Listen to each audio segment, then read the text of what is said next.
Hey, it's Zane. Welcome back. Thanks for tuning in. Today I want to talk about why I believe that Bitcoin is the only hope. Bitcoin is the only hope, and I want to share with you three key reasons why I firmly believe this is the case, and why many people I talk to, every single week I talk to people from all walks of life who are also developing this belief. People book one-on-one coaching calls with me, and most times, 9 times out of 10, they've done 10 hours, 12 hours of study, and they know that Bitcoin is the place to be, and they just need help with direction, progress, the simple next best steps to get started or to take things to the next level in terms of wallets, self-custody, privacy, cold storage, all those kinds of things. Some people also are realizing that their superannuation, they need to take control of that. And so they're looking for direction with setting up an SMSF, acquiring Bitcoin in their SMSF and taking self-custody in it. And so if you haven't yet had a call with me and you'd like to book a session with me, I'd encourage you to do that. Don't sit on the fence. The best form of progress is to take action, and you'll be really glad that you did. You'll see a link in the show notes below if you'd like to book a session with me. I have sessions available every single week. You'll see in my booking calendar below. But let's get into this conversation. Let's talk about this. People are going to come to Bitcoin by choice, like you and I are here by choice. We're going out of our way to learn about this, to develop our knowledge and conviction and take action on that. So we're here by choice, or you're going to come here by force. The problem is that the people who leave it until they realize what Bitcoin is and that it is the only life-raft, it is the only escape hatch, I actually believe that it's going to be too late for those people, because trying to escape the legacy financial system when you wake up and realize that you have to be in Bitcoin to protect yourself, I think it's going to be too late then. And millions of people are going to be trapped in that system. And with that, they're going to give up their freedom, their autonomy, their privacy, their basic sovereignty and rights, and all of that in exchange for what is served up to them. All eyes are on Europe right now. In October, they're going to be rolling out their central bank digital currencies. Now, this is not something that's out there, a conspiracy that's far on the horizon. This is reality. This is what's happening right now. You have to remember there is so much debt in the system that can never be repaid, and this has been a slow burn over many decades. Since 1971, currency has been backed by absolutely nothing, and now we're starting to see the price associated with that. All of the problems in society, the growing wealth gap, the fact that young families now can't afford a home. Everybody has to go to work. It never used to be that way. You could survive very comfortably in this country on one household income. Why? Because housing was 2 to 3 times the average annual wage. Now it's about 15 times, and this is why everybody feels stressed, anxious, uncertain, and this is the reason why people are taking action, because they know in their gut things aren't right. And when they understand that there is a solution, there is an opt-out sitting over here on the sidelines that you can pay attention to or you can choose to ignore, called Bitcoin, and the sooner you take action on what Bitcoin is in terms of your knowledge, in terms of your savings, deploying capital, rotating capital out of other assets in the legacy system to Bitcoin, the sooner it is going to do the heavy lifting for you. So please don't come here by force, because I believe that if you wait, if you leave your head in the sand, if you just become a consumer of knowledge but you don't act on that knowledge, it's going to be too late. You have to take the plunge and get at least 1 foot onto the Bitcoin life raft as soon as you possibly can. The financial Titanic is sinking. There is so much debt in that system. You have to be learning about Bitcoin and getting onto the life-raft as quickly as you possibly can. Here's the first reason. The first reason why Bitcoin is your only hope is because it is the ultimate store of value. Bitcoin is proving itself to be the ultimate store of value. What does that mean? It means that when you save your money, otherwise known as your time and energy in abstract form, at the end of the day, when you generate money, that is a token of receipt that you receive in exchange for your time and your energy, your intellectual knowledge, your output, offering service to society, adding value, whatever it might be, however you want to term it, it really boils down to two things, your time and your energy. And what you receive in return are dollars.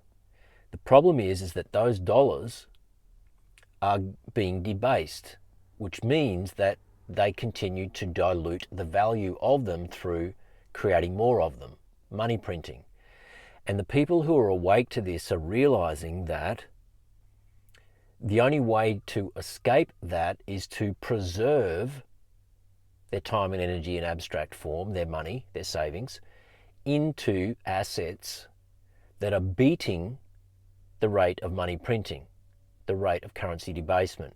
Because if you store your savings or your time and energy in abstract form in a currency that is continuing to be printed and diluting the value of your savings, then guess what? They're debasing you. Your time and energy is becoming worth less and less and less and less and less, and so you're basically selling out your financial future for as long as you tolerate that. And so Bitcoin is an opportunity for you to say enough's enough. I want to now store my economic value, my time and my energy in a system that cannot be debased, that cannot be printed. I don't want to go to work and store my value in a system that is constantly diluting that value. It makes no sense whatsoever, and this is where we are now. Now, for 5,000 years, you could store your value in gold. In recent decades, people have woken up and realized that the place to store their value is real estate, particularly wealthy people. And so you wouldn't find a wealthy person with several $1 million sitting in the bank, generally speaking. What are they looking to do? They're looking to deploy that capital into an asset that they know is going to beat the rate of currency debasement. They know inherently or intuitively within themselves that if they keep it in the bank, it's a one-way road to nowhere. There's no way that that money, that capital they've generated, is going to keep up with real inflation. And so they put it in real estate. And this is what has led to a housing casino now. People no longer use housing for the most part as a utility, as just a place to raise a family, have a roof over their head, build stability in their life. Instead, it's all about trying to create wealth and using housing as a methodology for that. And it's not the way that it used to be. It's just been an overly financialized asset that has led to a growing wealth gap, a housing crisis, a casino at the top end of town. And at some point, that system is going to break. And not only that, when you have all of your wealth tied to a system like that, what do you actually ever really truly own? I mean, all you really have is a paper claim on that asset given to you by the local authority, the council, the government, etc. That's all you really have, and you only really own it for as long as your name's on it and you're, obviously doing all the right things, paying the land tax, the rates, etc., etc. But when push comes to shove, do you really own that asset? All you're really doing is renting it from the local authority. Maybe you're adding value to it and then you're passing it on to the next person to profit from that. But there's no real absolute ownership in that.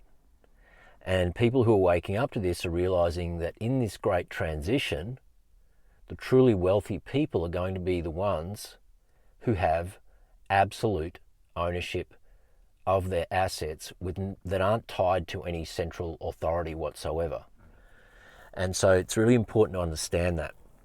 So Bitcoin is the ultimate store of value, and it's proving to be that because you only need to look at its compound growth rate.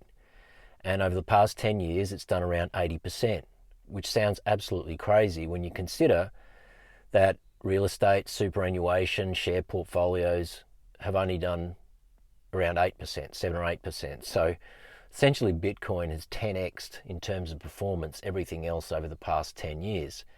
Now, if you snapshot the last 7 years, Bitcoin's compound annual growth rate is down around 59%. And this is not made up figures. You can look this up for yourself. In fact, I'd encourage you to just Google ARK Invest, Bitcoin price, and what you'll see right on the top line there. This is a prominent fund manager in the US. They put out regular graphs and charts that show Bitcoin's growth rate against other assets. And one of the most recent charts they put out shows that Bitcoin's compound annual growth rate over the past 7 years has been 59%. Comparatively, everything else is done around 7.5%. Gold, silver, real estate, shares, bonds, fine art, collectibles, precious metals, etc., etc., etc. And so Bitcoin is proving to be the ultimate store of value, not by a small margin, but by orders of magnitude. By orders of magnitude. So would you prefer to store your time and energy in a system, in a monetary system, in a store of value that is doing 8% per annum, or in a store of value that is doing 59, 60%? And even if it does half that over the next 10, 15 years, you're still light years ahead of every other asset.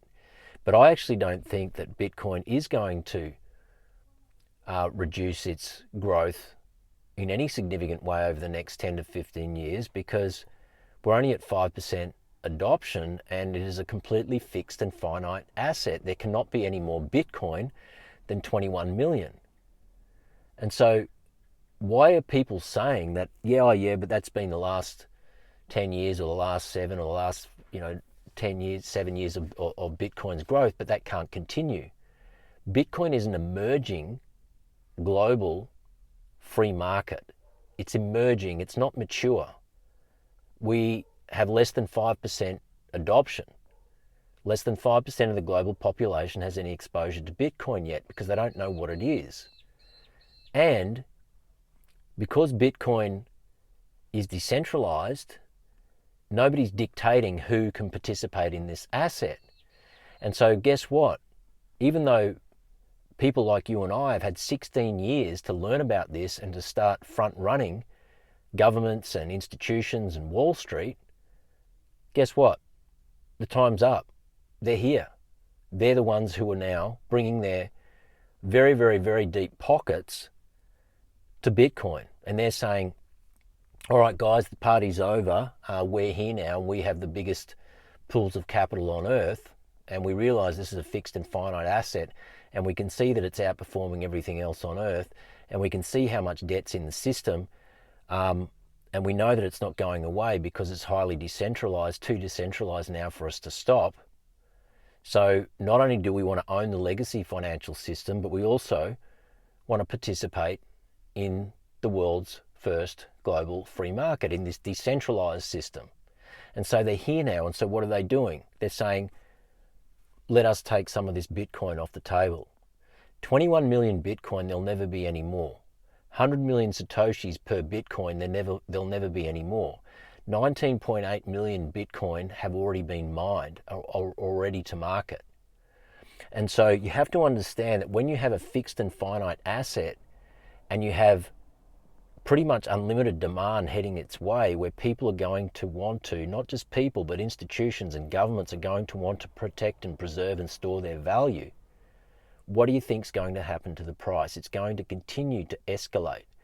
And as people around the world wake up and they realize that holding dollars is essentially committing financial suicide because they can't keep up, right? There's no future in saving in the dollars that they're earning. What do you think is going to happen? They're going to try to find an outlet to store their value in something that can't be printed. And this is exactly what Bitcoin is. And so it's the ultimate store of value historically, and I believe it's going to continue to prove itself to be the ultimate store of value moving forward. And I mean, like I said, ARK Invest, if you just look up that chart I was referring to, they'll tell you right there that they believe that Bitcoin is going to at least 58% for the next 5 years, which is essentially a 10x from where we are now until 2030. There's no other asset on earth that is going to deliver that kind of performance for you. So that's the first reason why it's the only hope. You need to be stored in something that is not just going to keep up with inflation, but is going to supersede it. And Bitcoin is doing that by a significant margin, by multiples.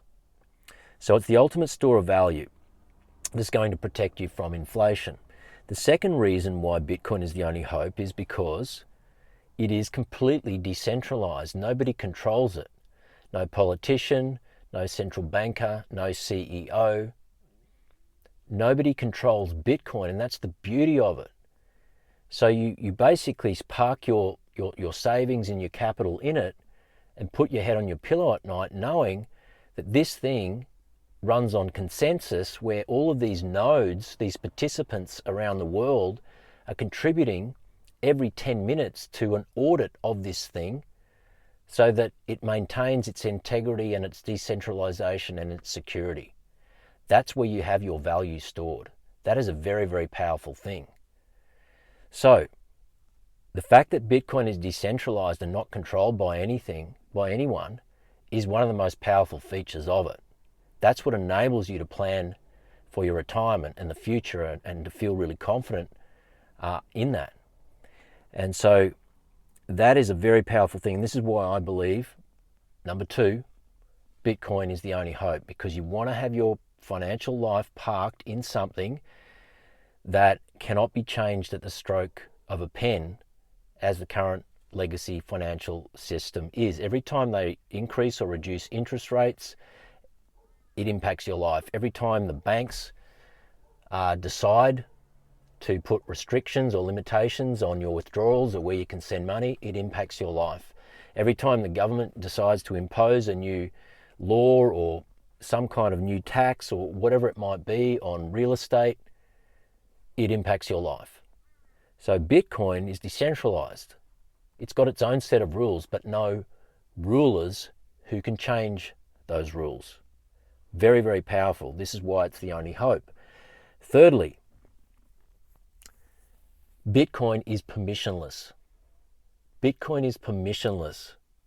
You don't need to contact your bank to ask them if you can move your money today.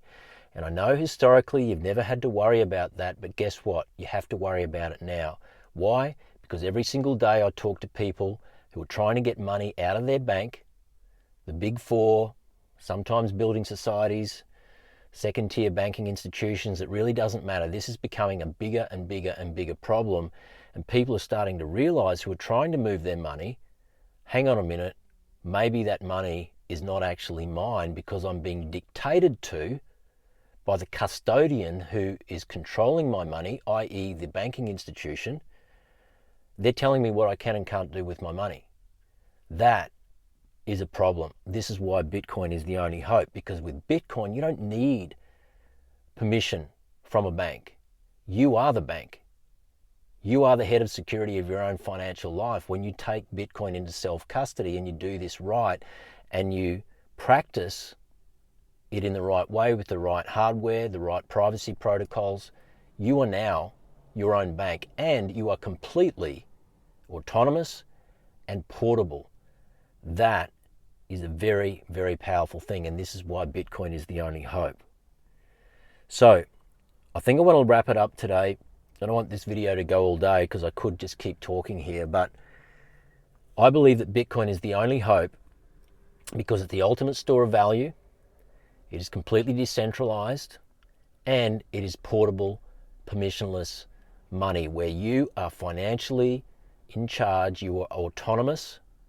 You can put your head on your pillow at night knowing that your wealth, your savings, your retirement account, your money, all of that is safe. And that's a really, really powerful thing. But you have to learn about this. You have to develop your own knowledge, confidence, and conviction, and that takes time. This is why I say to you, if you're just getting started, make sure that you spend 2-3 hours a week furthering your learning. If you need my help, book a one-on-one call with me. You'll get tremendous clarity and confidence from a session with me. You'll see when you go to my booking page, there's a plethora of reviews from people who voluntarily let me know how much they got from the calls with me. So I know you'll get tremendous value from that. So if you'd like to do that, you'll see a link in the show notes. Other than that, let me know what you think. Do you think that Bitcoin is the only hope? Where do you see this going? And how long do you think it's going to be before people you know wake up and start exiting the sinking financial Titanic and making moves onto the Bitcoin life-raft? Let me know what you think in the comments below. Thanks for tuning in. Have a great day. This is Zane signing out. Bye for now.